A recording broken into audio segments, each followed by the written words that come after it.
राजस्थान की एक चर्चित युवा साध्वी प्रेम बाइसा की मौत का मामला काफ़ी चर्चे में है, काफ़ी सुर्खियों में है। और उसकी वजह यह है कि मौत जो है वो सरसरी तौर पर या प्राथमिक तौर पर एक नॉर्मल डेथ नहीं लगती है। वो इसलिए क्योंकि साध्वी को 28 जनवरी को उनके आश्रम में ही एक कंपाउंडर ने एक इंजेक्शन लगाया था। साध्वी की तबीयत खराब थी और इस इंजेक्शन को लगाए जाने के सिर्फ 30 सेकंड के अंदर साध्वी की तबीयत इतनी ज़्यादा बिगड़ गई कि उनकी मौत हो गई। ये मामला अपने आप में तो संदिग्ध और रहस्यमय लगता ही है, लेकिन ये मामला तब और पेचीदा हो गया जब साध्वी की मौत के तकरीबन 3 घंटे बाद उनके इंस्टा आईडी से उनका एक डेथ नोट पोस्ट किया गया, जिसमें साध्वी ये कहते हुए दिखाई पड़ रही थी कि उन्हें जीते जी न सही मौत के बाद तो कम से कम इंसाफ मिलेगा। और उन्होंने अपने अग्नि परीक्षा की भी बात की थी। कोई साध्वी अपनी अग्नि परीक्षा की बात क्यों करेगी? वो इसलिए क्योंकि साध्वी और उनके पिता और गुरु, साध्वी प्रेम बाइसा के पिता और गुरु बीरमनाथ, उन पर उनका एक वीडियो सोशल मीडिया पर वायरल हुआ था, जिस वीडियो में दोनों एक दूसरे से प्यार करते हुए एक दूसरे को आलिंगनबद्ध नजर आ रहे थे।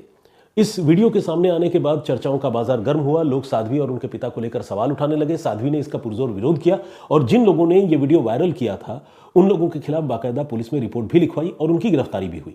लेकिन इसके बाद भी साध्वी का ऐसा कहना था कि उन्हें इस मामले में इंसाफ नहीं मिला और अब जिस तरह से संदिग्ध परिस्थितियों में उनकी मौत हो गई, उसने इस मामले को बहुत ही कॉम्प्लिकेटेड कर दिया है, पेचीदा कर दिया है। साध्वी की मौत 28 जनवरी को हुई। 29 जनवरी को इस मामले की जांच चलती रही। पुलिस ने इस सिलसिले में अस्वाभाविक मौत का एक मामला दर्ज किया है। साध्वी के शव का पोस्टमार्टम करवाया गया है और पोस्टमार्टम करवाने के बाद शव को उनके घर वालों के हवाले कर दिया गया है। साध्वी के पिता वीरमनाथ के हवाले कर दिया गया है। और अब जब मैं आप लोगों के सामने ये स्टोरी लेकर आ रहा हूँ और ये स्टोरी रिकॉर्ड कर रहा हूँ, तब तक साध्वी को उनके पैतृक गाँव में, जो बालोतरा बाड़मेर में है, वहाँ पर उनका अंतिम संस्कार कर दिया गया है। चूंकि वो साध्वी थी तो अग्नि संस्कार जो है वो नहीं होता है अग्नि के जरिए, उनको दफनाया गया है, यानी उनकी समाधि बनाई गई है। लेकिन इसी बीच उनकी मौत को लेकर जो रहस्य है वो नहीं सुलझा है, बल्कि वो 2 दिन गुजरने के बावजूद जो है काफ़ी और गहरा हो गया है। वो क्यों? वो इसलिए क्योंकि साध्वी की मौत को लेकर कई सवाल हैं। एक एक करके सारे सवालों की चर्चा करते हैं। सबसे पहला सवाल तो यही है कि साध्वी की मौत शाम के तकरीबन 5:30 बजे हुई और रात के तकरीबन 9:30 बजे उनके इंस्टा आईडी से उनकी तरफ से एक डेथ नोट पोस्ट किया गया। पहले तो सवाल यह था कि यह डेथ नोट किसने पोस्ट किया? क्या कोई ऐसा भी है जो साध्वी का इंस्टा हैंडल चला रहा था, या फिर कहीं ऐसा तो नहीं कि साध्वी ने यह पोस्ट जो है पहले ही प्री शेड्यूल कर दिया था और उसके बाद उन्होंने मौत को गले लगा लिया? ये सारे सवाल थे। लेकिन इस बीच जब पत्रकारों ने साध्वी के पिता वीरमनाथ से बातचीत की तो उन्होंने रोते हुए ये कहा कि उन्होंने ही अपनी बेटी का वो पोस्ट रात को 9:30 बजे अपनी गाड़ी में बैठकर अपने ड्राइवर के जरिए पब्लिश किया था। अब सवाल यह है कि साध्वी ने ये पोस्ट लिखा या उनके पिता वीरमनाथ ने खुद लिखा, ये अभी पता नहीं है। अगर साध्वी ने लिखा और उनके पिता को ये पता था कि उनकी बेटी जो है कोई अनहोनी करने जा रही है और खुद अपनी ज़िंदगी खत्म करने जा रही है, तो बजाय अपनी बेटी की सुरक्षा के और उनकी निगरानी के, साध्वी के जाने के बाद उनके पिता ने 3 घंटे बाद वो पोस्ट सोशल मीडिया पर क्यों डाला? क्या एक पिता अपनी बेटी की मौत के बाद इस तरह की मानसिक स्थिति में हो भी सकता है कि वो अपनी बेटी का सोशल मीडिया अकाउंट मैनेज करे या हैंडल करे? ये अपने आप में एक बड़ा सवाल है। अगर साध्वी के पिता ने यह पोस्ट किया है, जैसा कि उन्होंने खुद बताया वीरमनाथ ने, तो फिर सवाल ये उठता है कि उन्होंने क्या सोचकर यह पोस्ट किया, उनको यह पोस्ट कहां से मिला, इस पोस्ट को करने से उन्हें क्या फायदा हो सकता था? मतलब उनकी तो बेटी चली गई। जिस इंसान का संतान जो है वो खो जाता है या जिस इंसान को अपने संतान का नुकसान हो जाता है, वो इंसान अपने आप में नहीं रहता। कुछ देर के लिए तो उसे ये लगता है कि मेरी दुनिया उजड़ गई है। ऐसे माहौल में, ऐसे उदासी भरे माहौल में उन्होंने अपनी बेटी का पोस्ट क्यों पब्लिश किया, ये पता लगाना एक बहुत ज़रूरी बात है, बहुत ज़रूरी पॉइंट है, जिसके ज़रिए इस मामले की तफ्तीश आगे बढ़ सकती है। दूसरी बात ये बताया गया कि जब साध्वी की मौत हुई तो प्रेक्षा हॉस्पिटल में, जहां साध्वी को ले जाया गया और डॉक्टरों ने उनको ब्रॉड डेड बताया, उन प्रेक्षा हॉस्पिटल के लोगों ने पुलिस को भी इन्फॉर्म किया, साथ ही साध्वी के घर वालों को और खासकर उनके पिता से ये कहा कि आपको अपनी बेटी के शव का पोस्टमार्टम करवाना चाहिए। लेकिन ये बताते हैं कि साध्वी के पिता वीरमनाथ पोस्टमार्टम करवाने के लिए राजी नहीं थे। अब सवाल है कि जब मौत संदिग्ध है, वो खुद ये कह रहे हैं कि उनकी बेटी को इंजेक्शन लगा और इंजेक्शन लगने के तुरंत बाद उनकी दुनिया उजड़ गई, सब कुछ खत्म हो गया, और ये भी बता रहे हैं कि तकरीबन 30 सेकंड के अंदर तबीयत इतनी ज़्यादा बिगड़ी कि फिर वो बच नहीं सकी। तो जब इतने रहस्यमयी हालत में उनकी बेटी की मौत हो गई तो फिर वो अपनी बेटी के शव का पोस्टमार्टम क्यों नहीं करवाना चाहते थे? जबकि कायदे से कोई भी इंसान ये जानना चाहेगा कि उनकी बेटी को आखिर ऐसा क्या हुआ, शरीर में ऐसा कौन सा केमिकल रिएक्शन हो गया, क्या वो इंजेक्शन की वजह से हुआ या उन्हें किसी ने धोखे से कोई जहर दे दिया, क्या कोई मेडिकल रिएक्शन हो गया, सब कुछ हर इंसान जानना चाहेगा, तो फिर साध्वी के पिता वीरमनाथ पोस्टमार्टम के लिए तैयार क्यों नहीं थे? और ये बात हम नहीं कह रहे, ये बात वहां साध्वी के हक में जो अनुयायी आंदोलन कर रहे हैं वो लोग कह रहे हैं। एक अनुयायी हैं प्रेमराज चौधरी, उन्होंने बाकायदा कैमरे के सामने आकर यह कहा है कि साध्वी के पिता पता नहीं क्यों इस मामले में पोस्टमार्टम नहीं करवाना चाहते थे। हम लोगों ने दबाव बनाया, तब जाकर उन्होंने पोस्टमार्टम किया। और इस मामले पर प्रेमराज चौधरी की साध्वी के पिता वीरमनाथ से अच्छी खासी बहस भी हो रही थी, उसका वीडियो भी हमारे पास है। तो ये अपने आप में एक संदिग्ध बात है, रहस्यमयी बात है। अब सबसे इंपॉर्टेंट बात वो ये कि क्या साध्वी को लास्ट मोमेंट में जो इंजेक्शन दिया गया, उस इंजेक्शन में ही कोई टॉक्सिक एलिमेंट था, क्या कोई जहरीली चीज थी?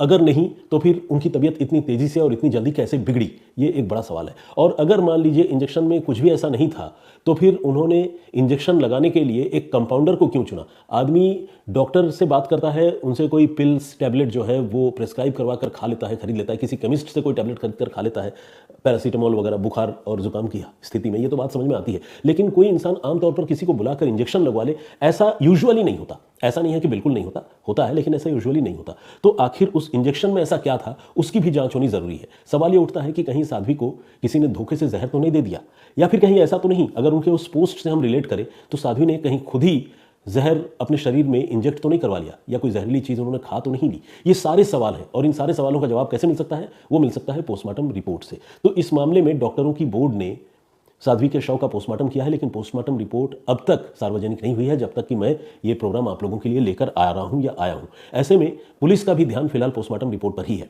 इस तरह के मामलों में आमतौर पर जहां पॉइजनिंग का शक होता है, जहर दिए जाने या जहर से मौत होने का शक होता है, उस तरह के मामलों में पुलिस विसरा जांच जरूर करवाती है और उसकी टॉक्सिकोलॉजी इन्वेस्टिगेशन होता है उस मामले में।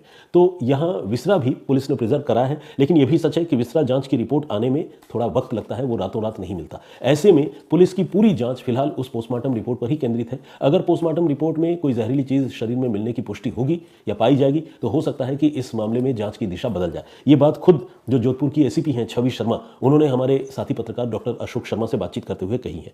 तो कुल मिलाकर साध्वी प्रेम बाईसा की मौत को लेकर कई सारे सवाल हैं, कई सारे रहस्य हैं। अब सवाल ये उठता है कि साध्वी ने अपनी अग्नि परीक्षा की बात क्यों की थी, और क्यों ऐसा कहा था कि जीते जी तो उन्हें इंसाफ नहीं मिला, शायद मरने के बाद ही उन्हें इंसाफ मिल जाए। तो इस कहानी का एक सिरा जो है तकरीबन 6 महीने पहले उस इंसिडेंट से जुड़ता है, जिसमें साध्वी और उनके पिता का एक तथाकथित वीडियो सोशल मीडिया पर कुछ लोगों ने पोस्ट किया। इस वीडियो में साध्वी के पिता वीरमनाथ अपनी बेटी को पहले तो गालों में हाथ लगाकर पुचकारते हुए नजर आ रहे हैं, बिल्कुल पितृवत तरीके से और पुत्रीवत तरीके से बेटी के साथ जैसे कोई पिता पेश आता है। लेकिन इसके बाद बाप बेटी दोनों एक दूसरे के गले लगते हैं, आलिंगन करते हैं, यहां तक भी चीजें ठीक है। लेकिन इसके बाद इस वीडियो में कुछ जेस्चर और पोस्चर्स ऐसे हैं जिसको लेकर लोग सवाल उठा रहे हैं। लेकिन साध्वी का यह कहना है कि इस वीडियो को एडिट करके सोशल मीडिया पर डाला गया था, और उन्हीं के आश्रम के कुछ लोग, बाकायदा साध्वी ने नाम लिया था, वो लोग उनसे इस वीडियो को वायरल करने से रोकने के एवज में लाखों रुपए की रिश्वत तो नहीं कहेंगे, लाखों रुपए की रंगदारी वसूलना चाहते थे। तकरीबन 20 से 30 लाख रुपए उनसे मांगे भी गए थे। इस सिलसिले में साध्वी ने बाकायदा जोधपुर के बोरानाडा थाने में रिपोर्ट भी लिखवाई थी, और उस रिपोर्ट के दर्ज होने के बाद पुलिस ने कुछ लोगों पर कार्रवाई भी की थी। लेकिन जैसी कि जानकारी है, और इन्हें यह लग रहा था कि जिन लोगों ने उन्हें बदनाम किया, जिन लोगों ने उनकी छवि मिट्टी में मिलाने की कोशिश की, उन लोगों के खिलाफ वैसी कार्रवाई नहीं हुई जैसी कार्रवाई या जैसी सख्ती होनी चाहिए थी। यही वजह है कि साध्वी अब भी इंसाफ की बात कर रही थी। लेकिन क्या उस इंसाफ के लिए साध्वी ने खुद अपनी मर्जी से अपने प्राण त्याग दिए? क्या कुछ ऐसा है कि साध्वी ने अपनी मौत से पहले वो चीज़ खा ली थी, या फिर साध्वी ने एक कंपाउंडर को बुलाकर अपने आप को कोई जहरीली दवा का कोई इंजेक्शन लगवा लिया?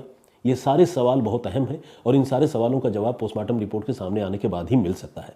तो ये वो सवाल हैं, चाहे वो इंस्टा पर उनका डेथ नोट पोस्ट करने की बात हो, उनके पिता के पोस्टमार्टम करने से मना करने की बात हो, ये और बात है कि बाद में पोस्टमार्टम करवा लिया गया, और चाहे वो इंजेक्शन लगवाने की बात हो और इंजेक्शन की शक्ल में कोई जहर दिए जाने की बात हो। ये सारे सवाल बहुत बड़े हैं, और इन सारे सवालों के आगे की कहानी जो है वो पोस्टमार्टम रिपोर्ट के सामने आने के बाद ही पता चल सकती है। इस मामले में आगे जो भी होगा अपडेट, हम आपको इसके बारे में वाकिफ कराएंगे, अपडेट रखने की कोशिश करेंगे। आज के लिए इतना ही। लेकिन इस पेशकश को ख़त्म करने से पहले जो साध्वी प्रेम बाईसा को लेकर हमने जो पिछली इंफॉर्मेशन आप लोगों को दी थी, पिछली न्यूज़ अपडेट आप लोगों को दी थी, उस पर बहुत सारे लोगों ने कमेंट किया है। आइए कुछ लोगों के कमेंट्स पढ़ते हैं और उनके सवालों का जवाब देने की कोशिश करते हैं। अमन कंसल्टेंट्स के नाम से एक आईडी है, उन्होंने ये लिखा कि भगवा वस्त्र पहनने से ही कोई व्यक्ति पवित्र नहीं हो जाता, एकांत में किए गए कार्य ही उसके व्यक्तित्व का सर्वोत्तम वर्णन करते हैं। बिल्कुल इनकी बात सही है, जो स्टेटमेंट इन्होंने दिया है ये बिल्कुल एकदम ऑथेंटिक है मेरे हिसाब से। एस्थेटिक माइंड के नाम से एक आइडिया उन्होंने कहा है कि कर्म ले डूबते हैं और प्राइवेट कर्म सार्वजनिक कर्म से बड़े होते हैं। इन्होंने भी तकरीबन वही बात कही है। भूराराम जी ने कहा है कि सुप्रतिम जी आपकी बात बिल्कुल सही है, हम भी इंतजार कर रहे हैं पोस्टमार्टम रिपोर्ट का, बाकी हकीकत लोगों के सामने आ जाएगी।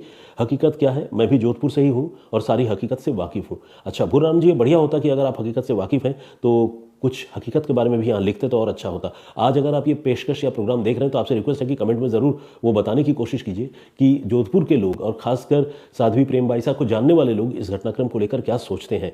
शुभा जैन ने भी कमेंट किया है। उन्होंने कहा है कि काफ़ी अच्छी तरह से आप कहानी सुनाते हैं, साजिश करने वालों को सज़ा मिलनी चाहिए और प्रेमबाई के हत्यारों को जो है वो पनिश किया जाना चाहिए। चुनाराम ने भी कमेंट किया। उन्होंने लिखा है कि लाजवाब विश्लेषण sir, thank you very much. OP Bishnoi Bhawanipura ने लिखा है, ये सवाल उन्होंने पूछा है कि सर एक कहानी की पूरी स्क्रिप्ट लिखने से लेकर रिकॉर्डिंग करने तक का कितना समय लगता है और आपको कितना रिसर्च करना पड़ता है। देखिए इसका कोई सेट टाइम पीरियड नहीं है बिश्नोई साहब।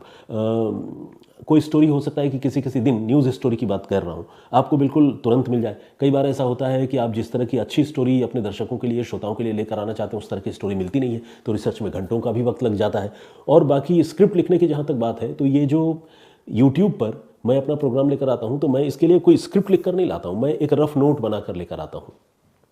क्योंकि स्क्रिप्ट लिखने का मतलब तो ये हुआ कि लाइन बाय लाइन उस स्क्रिप्ट का एक एक वर्ड आप लोगों के सामने पढ़कर सुनाना। और जैसा कि आप देख पा रहे हैं मैं एक एक लाइन पढ़कर नहीं सुनाता हूं, मैं एक आध बार कुछ पॉइंटर्स देखता हूं और उसको फिर आप लोगों के सामने नैरेट करता हूं। इसके अलावा रेनू पाठक ने कमेंट किया। उन्होंने लिखा है कि आरोपियों के खिलाफ सख्त से सख्त कार्रवाई होनी चाहिए, सज़ा मिलनी चाहिए। सत्यनारायण जी ने भी कमेंट किया। उन्होंने कहा है कि इन्होंने ये लिखा है कि वीडियो देखकर वो बाप बेटी वाला प्यार नहीं लगता, इनका ये कहना है। राजेंद्र दाबके के नाम से एक आईडी है। उन्होंने लिखा है कि सुप्रतिम जी अरे भाई ये कलयुग है, यहाँ क्या होगा किसी को पता नहीं होगा। अभी देखो अजीत पवार का फ्लाइट दो बार ड्रिंक करके प्लेन चलाता है, सस्पेंड हुआ था। देखिए अब आपने जो बात कही, मुझे दो बार का तो नहीं पता, लेकिन मुझे इतनी जानकारी ज़रूर है कि उनके प्लेन को उड़ाने वाले पायलट के खिलाफ एक बार डिसिप्लिनरी एक्शन हुआ ज़रूर था।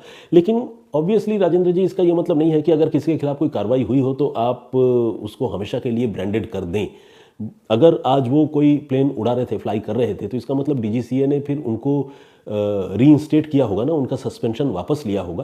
तो गलती इंसान से होती है, लेकिन इस बार जो एयर एक्सीडेंट हुआ है उसके पीछे उनकी ही लापरवाही है या ड्रिंक करने की ही वजह है, ऐसा कोई तथ्य जो है वो सामने नहीं आया है। तो इसीलिए मुझे लगता है कि किसी नतीजे पर पहुंचने से पहले हम लोगों को थोड़ा सा इंतजार करना चाहिए। इसके अलावा सोनी लाइफस्टाइल के नाम से एक कमेंट है। उन्होंने लिखा है कि सर बहुत लंबे लंबे गीत गाए और आपने छोटी सी न्यूज़ के लिए, कुल मिलाकर इनको लगा कि जो मेरी पेशकश थी, जो खबर मैं आप लोगों के लिए लेकर आया था, इनको लगा कि ये बहुत छोटी सी खबर है और मैंने उसके पहले बहुत सारी बातें कर ली। डॉक्टर भादू ने भी कमेंट किया और इनका ये कहना है कि जब भी पोस्टमार्टम रिपोर्ट या ब्लैक बॉक्स की रिपोर्ट जो अजीत पवार वाले मामले में है उससे रिलेटेड कोई भी जानकारी आए तो मैं अपडेट ज़रूर करूँ, बिल्कुल करूँगा। सिरसा से डॉक्टर साहब का ये मैसेज है। इसके अलावा शेर सिंह राजपुरोहित ने कमेंट किया है और उन्होंने ये कहा है कि जहाँ तक मुझे जानकारी है, उन्हें जानकारी है कि साध्वी प्रेमबाई को एंटीबायोटिक दिया गया था।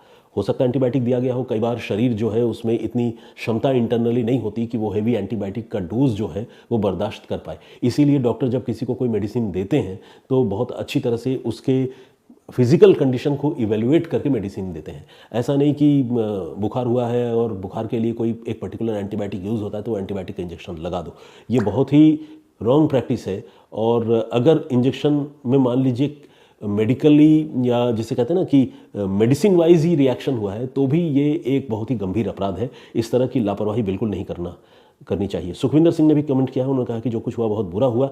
विराज शेखर का कमेंट है, वीरसा जाखर, जो भी है, मतलब ये कमेंट में नाम और सरनेम एक साथ जुड़ा हुआ है ना तो पढ़ नहीं पा रहा हूँ। उन्होंने लिखा है कि बहुत दुखद घटना, महान आत्मा को सादर नमन एवं विनम्र श्रद्धांजलि। दलजीत सिंह राठौर, इन्होंने कहा कि जो दोनों खबरें मैंने बताई थी, अजीत पवार के एयर एक्सीडेंट वाली और साध्वी प्रेमबाई की मौत वाली, उन दोनों ही खबरों को सुनकर इन्हें बहुत दुख हुआ और उन्होंने भगवान से इनकी आत्मा की शांति के लिए प्रार्थना भी की है।